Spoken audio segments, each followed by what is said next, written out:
Good morning, everyone. I'm Jiang Jingwen from EICC department. And I am Jiwon Choi from ELC. Today, we would like to talk about few problems in Shanghai, China currently. Shanghai is a metropolis in the east of China. In 1924, the Japanese writer called Shanghai Modu a magic and modern city for the first time. Interestingly, now the young generation is also used to call Shanghai Modu. However, there are still many problems in this international magic city. The first problem is that it's overcrowded. Shanghai has two main areas, Pudong and Puxi. If you travel to Shanghai anytime, there will always be too many people on the street, especially in Puxi. 15 years ago, in 2005, the population of Shanghai was 16,760,000. But the population of Shanghai in 2020 had climbed up to 27,130,000. With the development of Shanghai, more people, especially the young generation, choose to go to Shanghai after graduating from university because this international city symbolizes more job opportunities and better resources for self-development with convenient transport and the most convenient dorms in China. For this, one of the solutions we came up with was to make Pudong into a more livable area. Currently, all of Puxi is very developed and there's high concentration of corporations and job opportunities, hence many people wanting to live around Puxi. On the other hand, although both areas are in Shanghai, Pudong is considered to be a rural area.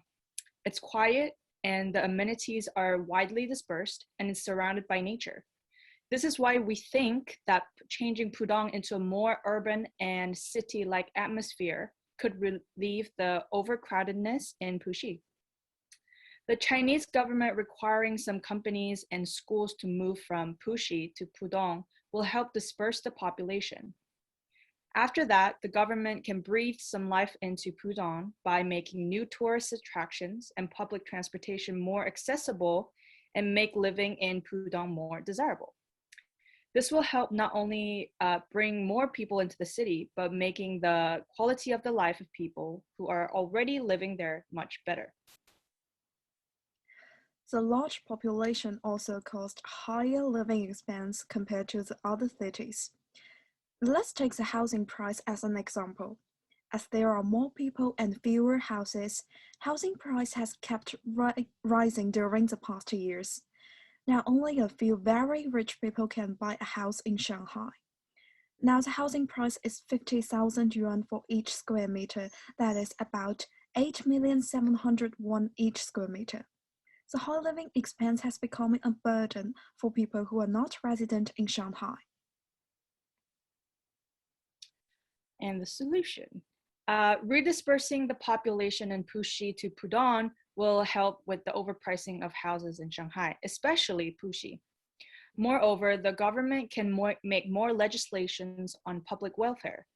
For example, they can build public housing and make the price more affordable for people under the poverty line or people between the ages of 20 to 30 and 60 to 80.